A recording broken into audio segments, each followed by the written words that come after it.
Dan pemirsa, sebelumnya status hukum ex-Jampitsus Febri Adriansyah kembali ditegaskan oleh Kejaksaan Agung di mana setelah menerbitkan 3 surat perintah penyidikan baru, Kejagung meralat keterangan sebelumnya dan menyatakan Febri tetap berstatus sebagai tersangka.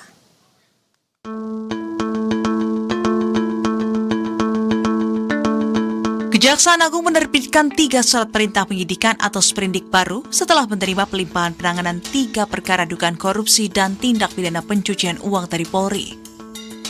Ketiga perkara itu meliputi dugaan korupsi dan TPPU PT Krakatau Steel, dugaan korupsi blackout PLTU PLN, serta dugaan korupsi terkait dengan PT Asabri. Bersama sprindik itu, Kejagung juga membentuk tim penyidik khusus yang beranggotakan 9 jaksa yang sebagian merupakan alumni KPK. Pada saat konferensi pers pada Rabu siang, Kapus Penkum Kejaksaan Agung Anang Supriyatna sempat menyebut status Febri Adriansyah dan Don Rito dalam sprindik baru sebagai saksi. Tidak gugur, tapi kan kita sprindik dulu, terbit. Tidak gugur, yang penting kita terima dulu, kita pelajari semua. Dalam pertimbangan kita termasuk sprindik dari Polri. Orang dan sprindik dari Polri.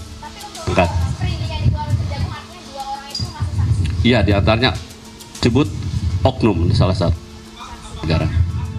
Namun pada malam harinya Kejaksaan meralat keterangan tersebut. Anang menegaskan status Febri tetap tersangka karena sprindik baru mengacu pada penetapan tersangka yang sebelumnya telah dilakukan oleh Polri. Dengan demikian, penetapan tersangka tidak gugur dan penyidik akan melanjutkan pendalaman berdasarkan alat bukti yang telah dilimpahkan. Komisi Pemberantasan Korupsi pun menyambut positif langkah Kejaksaan Agung tersebut. Juru bicara KPK Budi Prasetyo menilai pembentukan tim khusus yang diisi sejumlah mantan jaksa KPK menunjukkan upaya serius dalam penanganan perkara. KPK menegaskan akan terus melakukan koordinasi dan supervisi sesuai dengan kewenangannya, serta memantau perkembangan penyidikan hingga tuntas. Kami juga sudah melihat ada penerbitan sprindik baru ya. Artinya progresnya positif, kita terus pantau perkembangannya dan memang kalau kita merujuk kepada Undang-Undang 19 2019, KPK tentu terbuka untuk kemudian melakukan koordinasi dan supervisi. Dan sampai saat ini juga koordinasi secara informal sudah dilakukan antara KPK dengan Kejaksaan Agung ataupun KPK dengan kepolisian. Karena memang Kejaksaan Agung menegaskan penerbitan 3 sprindik baru merupakan bagian dari kelanjutan proses penyidikan setelah pelimpahan perkara dari Polri.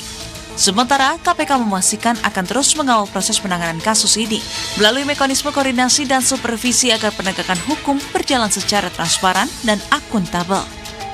Tim Liputan, Berita 1.